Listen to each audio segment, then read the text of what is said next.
नहमदुहु व नुसल्ली अला रसूलिल करीम अम्मा बाद फ़ाऊज़ बिल्लाहि मिनश शैतानिर रजीम बिस्मिल्लाहिर रहमानिर रहीम वमन युतिल हिक्मा फ़क़द ऊतिया खैरन कसीरा।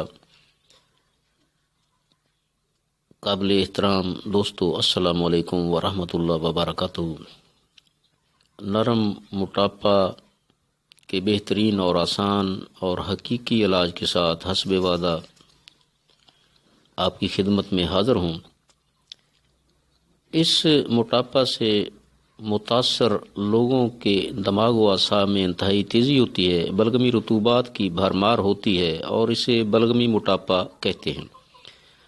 जिस्म पीला, नरम और ठंडा होता है, जिस्म का रंग फीका होता है, ब्लड अक्सर लो रहता है, सुस्ती, नींद ज़्यादा होती है, पेशाब सफ़ेद अक्सर कसरत से बार बार आता है, औरतों में हैज़ बगैर तकलीफ़ के बंद हो जाता है, लिकोरिया सफ़ेद पानी भी कसरत से आता है।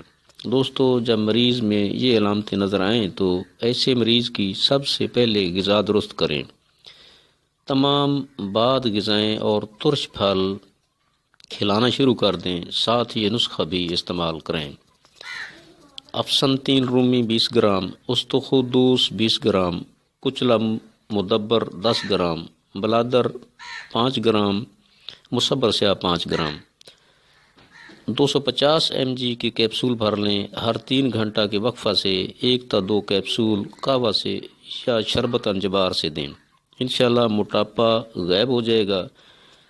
इसके साथ अगर कोई मुसल दवा भी इस्तेमाल कराना चाहें तो वो करा सकते हैं। नरम मोटापे का बेहतरीन इलाज है। इसके साथ साथ बहुत सी ऐसी अलामात जिनके अंदर रतूबात की कसरत होती है, मसलन लिकोरिया जो सफ़ेद पानी की तरह पतला होता है, जिसकी वजह से हमल नहीं ठहरता, कसरत पेशाब, नज़ला ज़ुकाम, सर दर्द, पेशाब वाली शुगर, मैदा की कमज़ोरी,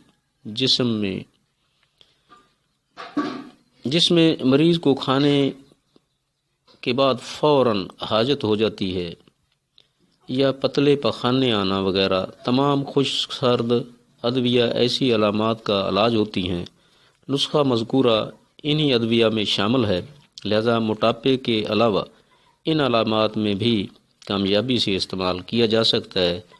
अब मैं सफ़रावी रतूबात की वजह से मोटापे के इलाज के साथ हाज़िर हूँगा इंशाअल्लाह। दोस्तों, अगर मेरी ये काविश आपको पसंद आए तो इसे शेयर करें, सब्सक्राइब करें और कमेंट्स दें। अगली वीडियो तक के लिए इजाज़त चाहता हूँ। अल्लाह हाफिज़। अस्सलामु अलैकुम व रहमतुल्लाहि व बरकातुहू।